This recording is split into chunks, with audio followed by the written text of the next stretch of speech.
Oui, merci Mme Menawara. Alors, je pensais qu'on allait avoir une présentation par Mme Mudo, qui est conseillère déléguée au 3e collège. On aurait enfin entendu sa voix. Mais c'est pas grave. Ce que j'avais annoncé quand elle a été désignée conseillère déléguée, c'est que en fait, c'était un dossier qui serait géré par Mme Menawara seule, mais c'est pas grave.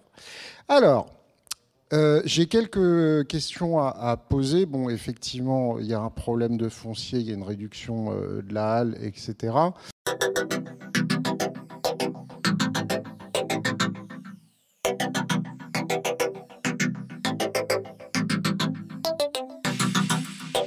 Néanmoins, dans la délibération de novembre 2022, puisque on a voté la précédente délibération il y a quasiment un an, jour pour jour, il était marqué dans la note de présentation que l'enveloppe financière prévisionnelle du coût total d'opération de l'équipement sportif est estimée à 7 millions d'euros TTC et ne saurait dépasser 7,5 millions d'euros TTC. Donc j'imagine que c'est ça dont vous parliez tout à l'heure dans la possibilité d'avenant en cas de dépassement.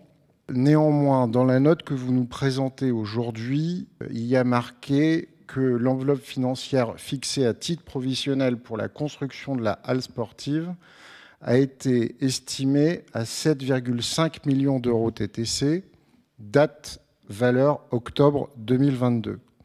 Donc de là découlent deux questions.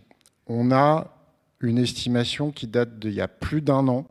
On est aujourd'hui donc un an après octobre 2022, date de l'estimation à 7,5 millions d'euros.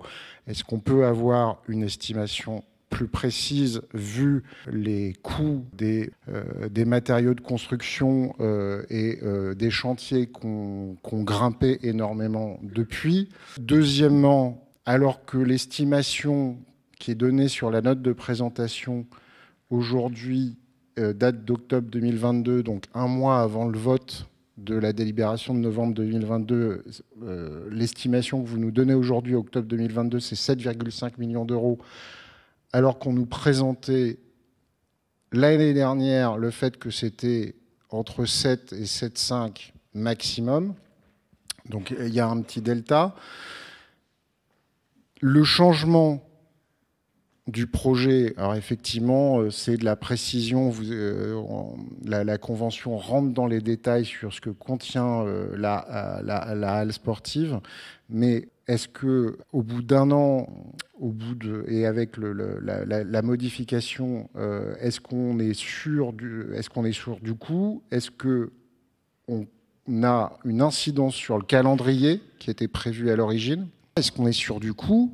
Est-ce qu'il y a une évolution du coût pour la ville? Parce que là, c'est le total du projet, 7,5 millions d'euros TTC, mais vous ne nous précisez pas comment a évolué le coût pour la ville, la participation de la ville, et surtout, vous ne nous précisez pas comment a évolué la participation de la ville, alors que là, on a une estimation du coût à 7,5 millions d'euros TTC sur une estimation qui a été faite il y a plus d'un an.